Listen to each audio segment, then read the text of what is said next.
Candace Owens and Erika Kirk finally sit down together and talk over everything that's been going on. And there were multiple shootings this week, big shootings, mass shootings, and some more Epstein files are released. Some more information on that. We'll get to all of that and more in today's episode, and I'll see you on the other side.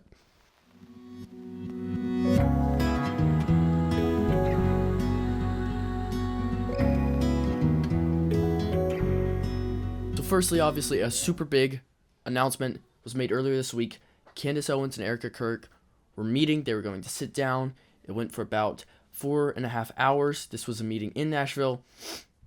This came after months of friction in between Candace Owens, who is a popular podcaster in case you do not know who she is, and Erika Kirk, the wife of Charlie Kirk, who was assassinated. Charlie Kirk being, of course, the founder of Turning Point USA. Since Charlie's death, Candace Owens has really been questioning who it was that actually shot Charlie Kirk. She, firstly, at one time, suggested the Egyptian plane theory. She suggested that an Egyptian government aircraft had been tracking the Kirks, though critics pointed out she had initially confused time zones in her analysis. She also hinted that the individuals within Turning Point USA or the U.S. government might have been involved in or even aware of the plot against Charlie Kirk. And Candace also claimed that Charlie Kirk had sent messages right before he died, so the night before he died, that the left was going to, quote-unquote, kill him. Erika Kirk had repeatedly asked Candace to stop speaking about her theories, and she described them as a mind virus. Now, here's the thing, because Candace got really, well, she felt like she had righteous anger. And furthermore, she believed, why should I stop asking questions? Isn't that the right thing to do right now? And I've made this point on the podcast before, that not everyone has to try to be solving crimes. Okay? We are not all capable of doing that. And Candace Owens even admits that everyone has the same amount of information. So sometimes she'll say, oh, well, I know this that other people don't know. And then other times she'll say, well, everyone just has the same amount of information. So there's not a whole lot of consistency. And it is quite unhealthy, actually, to be spreading the conspiracy theories that she has been spreading, because there's just not enough evidence. And what usually happens is when someone starts spreading these theories, people catch on and they become popular. The theories become quite popular, and then people begin hanging on to what that person is saying, even if what they're saying is not entirely correct or true. So that was really a danger with Candace. Now, Candace was also, she did not approach it in the kindest way possible, because, again, she was hurt that her friend Charlie Kirk was killed. But at the same time, you must remember that the person who she was hurting through her words was the wife of that man. And that's what kills me. There's been so much hate against Erika Kirk. So much hate. Like I cannot express how much hate. But she's done nothing to deserve it.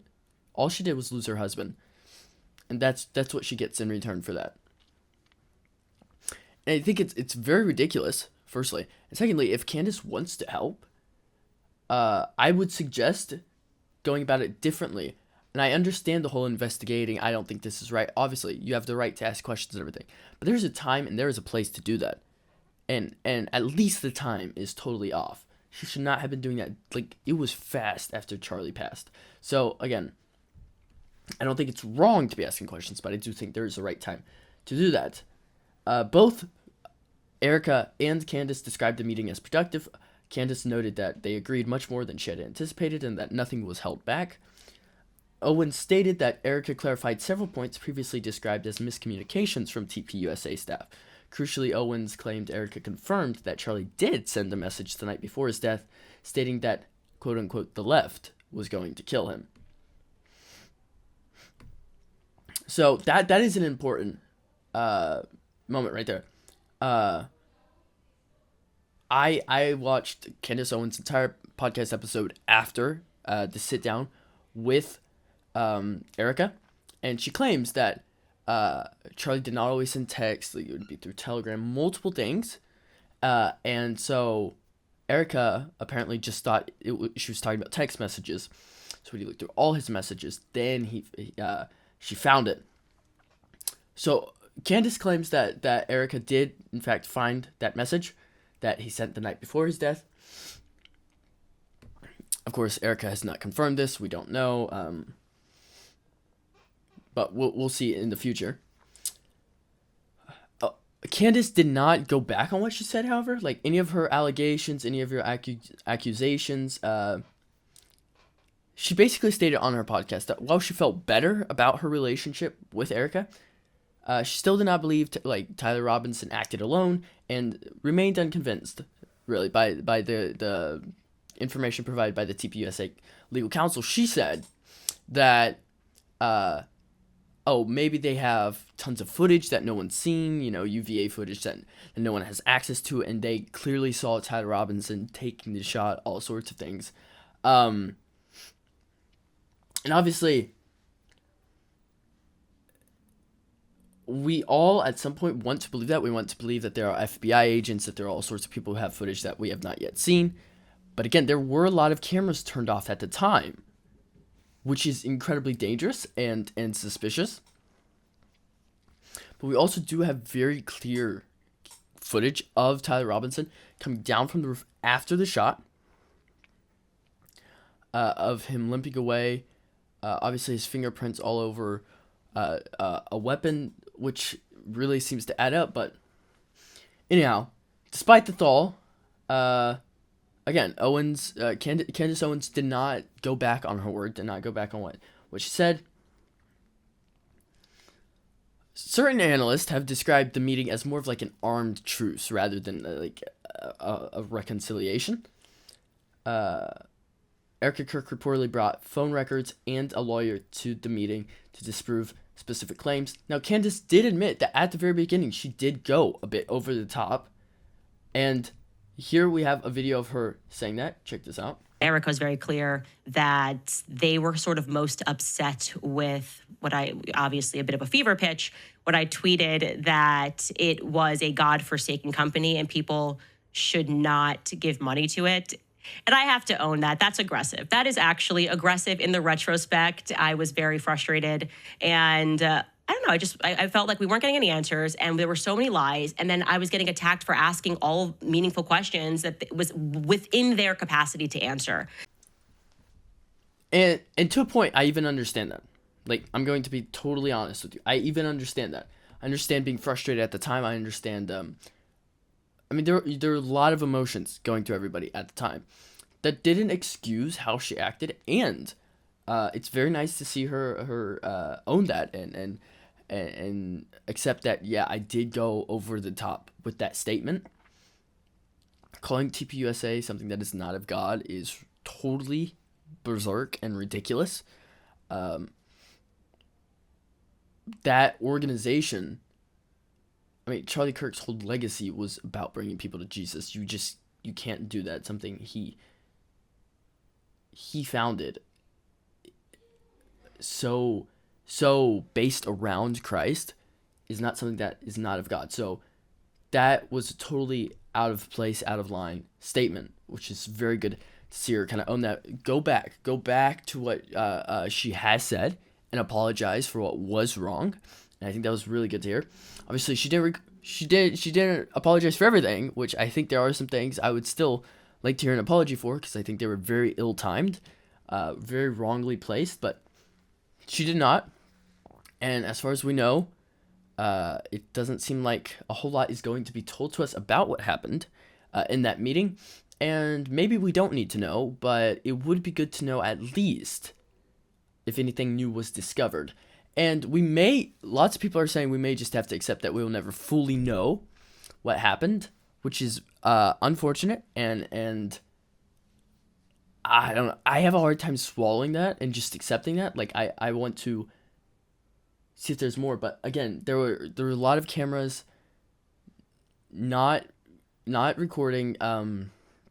What we do have is very limited, and there's just a lot of questionable things, like if these texts actually were sent by Charlie, where did they go? Where did they actually go? And I'm not going to spend like a whole nother episode just bashing people who have been unkind to Erika Kirk, people who have been into conspiracy theories, all sorts of things like that, because I could, but I don't think that's what you guys need. I don't think that's what I need, honestly. And as far as I can tell, both of these people seem quite sincere. And I do think they want what's best. And both of them loved Charlie deeply and on a very personal level. So I can understand the pain. I can understand the ache. I can understand all that. But again, I don't think that makes up for the way Candace treated Erika for the past month and a half. So we'll see how this continues to unfold. It's a very interesting story. There's a lot of different sides. There's a lot of people, wanting more things to be released, more video footage. There's the surgeon who's working on Charlie Kirk after his death said there was no exit wound, which is very interesting. A bullet shot from a rifle with that potency would usually go in and come out and kill the people behind Charlie, actually. And it didn't. There was no exit wound, so no one was hit behind him. And he said he found the bullet in his neck. So, not to get too graphic again, but that is what happened. And so it's very intriguing and kind of interesting, but we'll see. We'll see how that continues. Switching gears a little bit, on December 14th, 2025, there was a mass shooting that occurred at Bondi Beach in Sydney, Australia. The attack specifically targeted Chanukah by the Sea celebration, in an annual event hosted by the local Jewish community for Hanukkah. The incident is regarded as one of the deadliest in modern Australian history, and it is the nation's deadliest terrorist attack. This attack began at approximately 6:40 p.m. as around 1,000 people were gathered at Archer Park, a grassy area adjacent to the beach. Authorities identified the attackers as a father and son duo, Sajid Akram, who was 50 years old, and Naveed Akram, who was 24. They were reportedly inspired by Islamic State or ISIS ideology. You can see here is an image of them too. On the left of your screen, and for those who can't see, who are just listening, you see Naveed Akram, who is the son. He is 24, and then on the right you'll see Sajid Akram, who was 50, and was killed on the scene. The two men, they arrived in a silver hatchback and positioned themselves on an elevated pedestrian bridge overlooking the park. They opened fire on the crowd using a mixture of long guns, including a shotgun and a straight pull bolt action rifle. Now, there were several bystanders who attempted to stop the gunman, notably Ahmed Al-Ahmed, a local fruit shop owner. He tackled Sajid Akram and managed to temporarily disarm him. According to reports following the December 14th, 2025 attack, Al-Ahmed sustained multiple gunshot wounds while disarming one of the attackers. He was shot multiple times in the hand, arm, and shoulder. Some sources specified he was shot twice in the leg and shoulder by the second gunman while he was struggling with the first. He was then transported to a hospital, identified in several reports as St. George Hospital, where he underwent complex surgery. Images released shortly after the attack showed him in a hospital bed with his left arm in a cast. The Prime Minister of Australia did visit him while he was in the hospital, and his parents as well visited him. He received a $2.5 million check to assist with his medical expenses and recovery. This man is an absolute hero. He saved who knows how many lives. And true heroes aren't just born. True heroes have to make that choice one day, consciously make the choice to do something that no one else will do. A true hero is going to put their life on the line for people they don't even know. And that's what this man did. There was a Russian-Jewish couple, Boris and Sophia Gurman, who also confronted the attackers early on, but were tragically killed. New South Wales police engaged the shooters within roughly 10 minutes, which is ridiculous. Okay? The civilians had to act faster than the police. And mind you, Australia has incredibly strict gun laws. So nobody could just pull out a gun. Like, if you did this in the middle of Texas, in America, I mean, good luck. Good luck. There was just no way that's happening.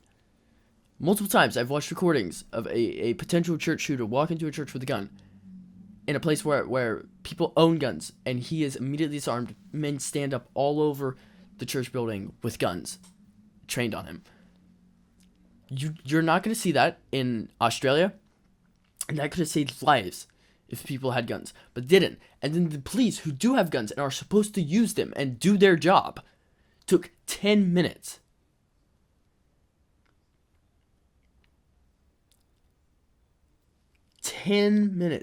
Listen, it was not hard for their station was extremely close. There are even police in the area. Okay, this is just wrong. That is just wrong. That is terrible. Terrible. I mean, Australia, get it together. Goodness gracious.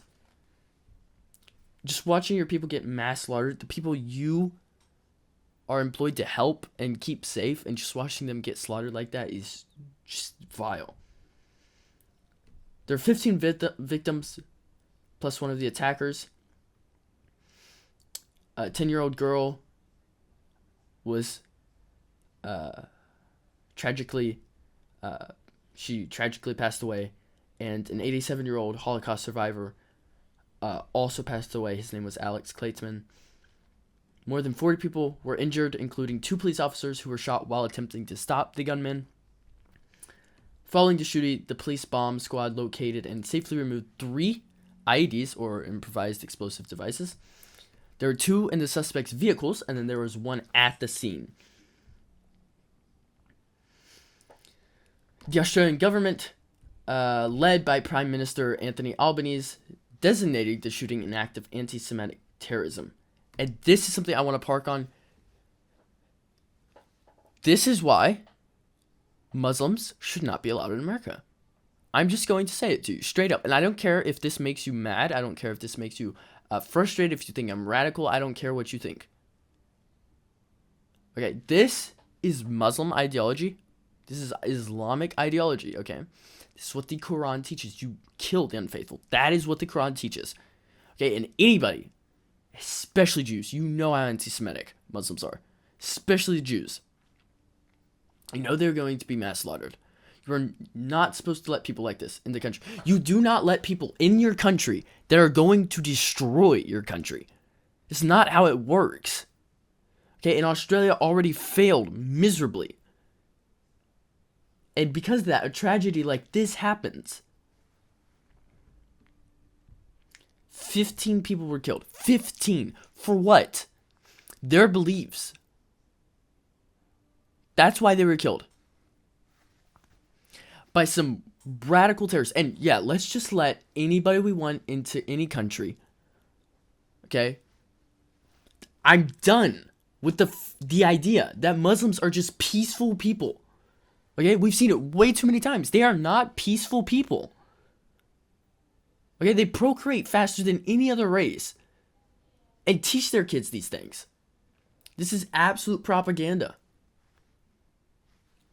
A jihad, a holy war. It is the idea that our religion is above every other religion, and that those who do not believe in our religion deserve to die. That is what they believe. And if you think Islam is a peaceful religion, then you do not have your head screwed on right. It's absolutely incorrect. That is wrong.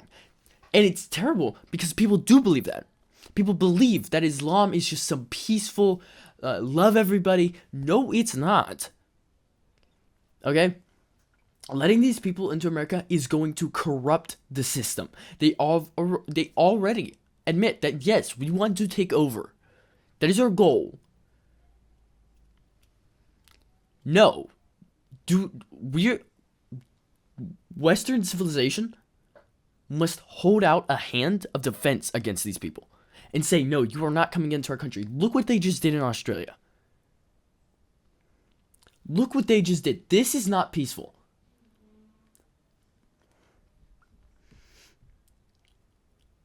All because they believe a different religion than Muslims. They were killed. That's why. That's why they were mass slaughtered. 15 lives. 15 individual lives. People who had souls were murdered because they believe in something different. Okay, do you see how dark our world is? How disgusting we are? No, I'm done with the idea that Muslims are just peaceful people. Way too many times they have proven themselves again and again to not be peaceful. And yet somehow it is still okay to swallow the pill that the far left is feeding down your throat. It's not okay. And furthermore, people will use this to abolish freedom for guns and say, oh, we need tighter restrictions on guns. No, you don't. Guess what? They confirmed, the police confirmed that the older gunman held a valid firearms license for a decade. For a decade. Okay, I don't care how. Australia is an incredibly restricted country when it comes to guns. Incredibly restricted. Okay, you cannot, by any means, say that by making it tighter, this is not going to happen. That is not true. Okay, a gun does not kill. If I set a gun down right now in front of you, it will not kill you. Now, if I pull that trigger back, then something might happen. But that's what it's going to take. It takes the misuser of the gun. That's why you don't just give guns to anybody. Okay, I've already talked about this. A background check would be great. And then you give that person a gun. But if they have a clear background, that is for self-defense or hunting, okay? It is not the gun's fault. Guns are good things. Guns are weapons of self-defense. And if someone had a gun right here, this could have been done so much earlier. Lives could have been saved. You cannot prove me wrong on that. You cannot. Okay, that is absolute logic. If someone had a gun, this would have been done way earlier. And the police who did have a gun did a terrible job. They did an absolute terrible job. Tightening up on guns will do nothing. The criminals will always have guns. Either legally or illegally, they will always have guns. You can do nothing to stop that. Unless you give your people guns and you arm your people. That's what's going to do it. Naveed Akram, the son, was charged with 15 counts of murders, and he remains in custody. His dad was killed on the spot by police. Then, now, December 13th, so just one day before the shooting on Bondi Beach, a mass shooting occurred at Brown University in Providence, Rhode Island. This attack took place inside a lecture hall during final examination week, resulting in the death of 2 students and injuries to 9 others. The shooting began shortly after 4 p.m. in the Barris and Hawley building, which houses the School of Engineering and the Department of Physics. Most of the gunfire occurred in room 166, a first-floor auditorium. At the time, a 21-year-old teaching assistant was leading an optional economics exam review session for roughly 30 students. The witnesses described the shooter entering from the rear of the auditorium and walking down the aisles while firing a 9mm handgun towards the students. Ella Cook, a sophomore from Alabama, and Urmuzakov, a freshman from Uzbekistan who aspired to be a neurosurgeon, both passed away. There are 900 students who are wounded. As of late December, most are in a stable condition or have been discharged.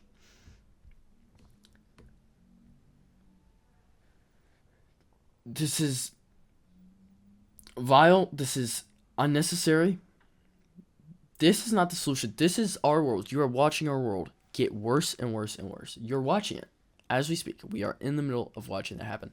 And it's terrible because there's few things we can do about it. Firstly, pray, obviously. But when people just go and incite violence like this was totally needless violence. Your life is not worth the life of another. And that's multiple people. That you have to be so low as a human to think you have the privilege. Not even privilege. You have the right to take a life. You have to be so low, so miserable, so rotted down to the core to do that. Society does not work. It does not function on people who just resolve everything by violence. That's not how questions are answered. Questions are not answered by violence. Questions are answered by dialogue, words. Words often resolve things much faster than any other method, especially violence. Now, here's the important part. The suspect was identified as Claudio Manuel Neves Valente. He was 48 years old. He was a Portuguese national and a former graduate student at Brown. 2 days after the shooting at Brown University, Nuno F.G. Loureiro, he was a renowned physics professor at MIT, was shot and killed at his home in Brooklyn, Massachusetts. Investigators believe Valente targeted Loureiro because they attended the same university in Portugal in the late 1990s. A man referred as John on Reddit tipped the police. He reported several strange encounters with Valente on the campus and identified a rental gray Nissan with Florida plates.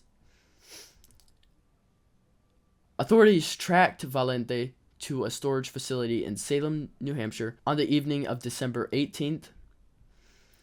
He was found dead inside a storage unit from a self-inflicted gunshot wound, and the police recovered 2 firearms and a bulletproof vest at the scene.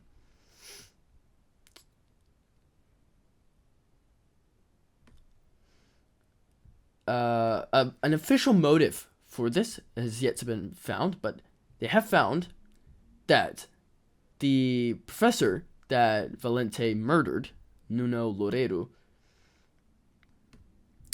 they both attended the same academic program, Instituto Superior Técnico, IST, which is the Institute of Superior Technology, basically, in Portugal, between 1995 and 2000. They were the same age, and they studied physics together. Records from IST show that Valente was terminated from a monitor position at the school in February 2000. The same year, Loureiro graduated at the top of his class and began a successful career. So Loureiro graduates and becomes a very successful man, while Valente was terminated. So you can see there is already some friction and there possible jealousy.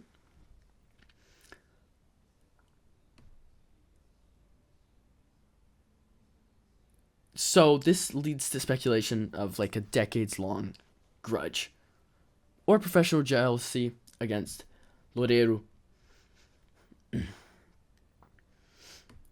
He withdrew from Brown University while he was there.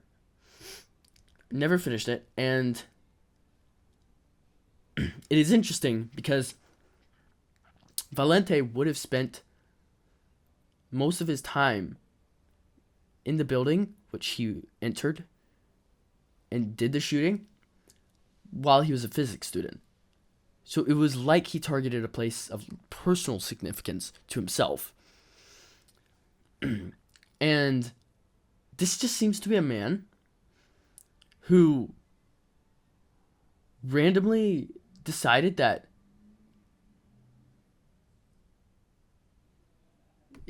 he had the right to go and enter a university that he was once in and just start shooting. Apparently these attacks were very premeditated. He'd rented a car, got in a hotel room. Before the shooting, he was seen walking down the halls of the school. This man was just simply mad in his head and decided that he would take the lives of 2 students who had a future, they had career plans, they wanted to live a life at the college, gaining knowledge they could use in the future, and they were denied that by a sick man, a man who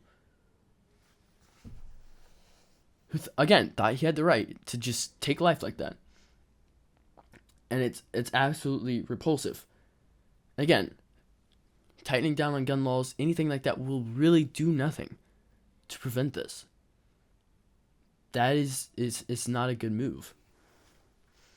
And of course we pray that God have mercy on the families, on the souls of these who passed, and that he'll bring America closer to him through all this, because we see how dark the time is getting, and there's no greater time for people to just keep coming to Jesus.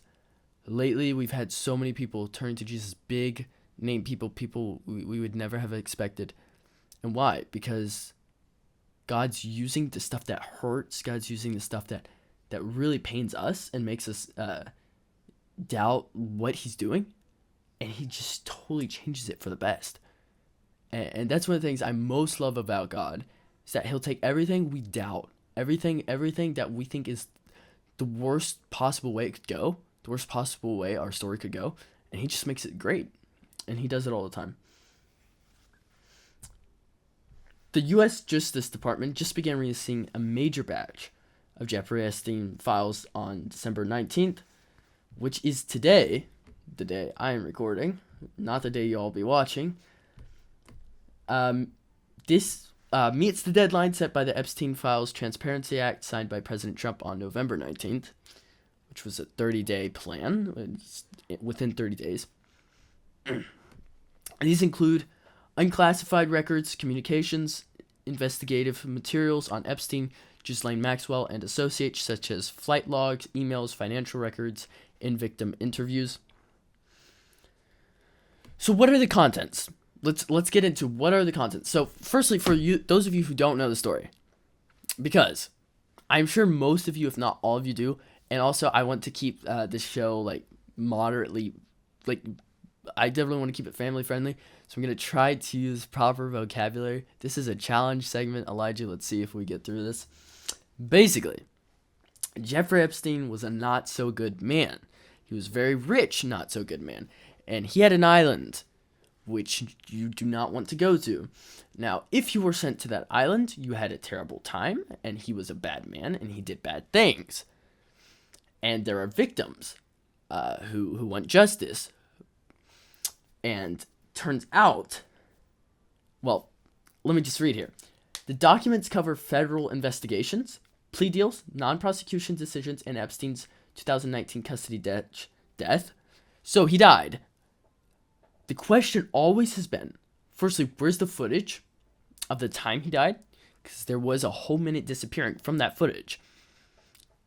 And if you remember, he was found suffocated, asphyxiated.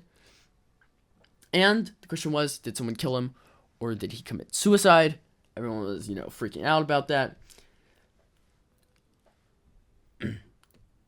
Newly unsealed items include grand jury transcripts from Florida and New York, search data from Epstein's properties, and electronic device contents. Privacy protections remain for victims, and some files may be withheld for ongoing probes. Here's a snippet from Blanche's document to the members of Congress. Deputy Attorney General Todd Blanche. He says, right here, protecting victims is of the highest priority for President Trump, the Attorney General, the Federal Bureau of Investigation, and the Department of Justice. As part of the review and protection, the department solicited counsel for any victims of Jeffrey Epstein and invited counsel to provide us with the names of victims, whether previously identified or not. This process resulted in over 1,200 names being identified as victims or their relatives. The department has redacted reference to such names. In addition to redacting the names of these victims, the department has also redacted and is not producing any materials that could result in their identification. So there are 1,200 victims found. However, we're not going to get their names for their own privacy, for their own protection. But that's a lot. That's a lot. That's 1,200. Guys, just to give an idea. Okay. For example, the mass shooting just happened on Bondi Beach. In total, I believe it was 15 killed, 40 injured. So that's 55. What Jeffrey Epstein did, I believe he deserved death penalty for every single victim. Well, he deserved the death penalty for everything he did to every single victim. I believe he deserved 1,200 death penalties and even more. And that is so many people whose lives have been affected. It just trashed like that. And it's insane. It's disgusting. Epstein was a gross man. So now we have about 20,000 plus Epstein emails. We have flight logs. We have cell videos.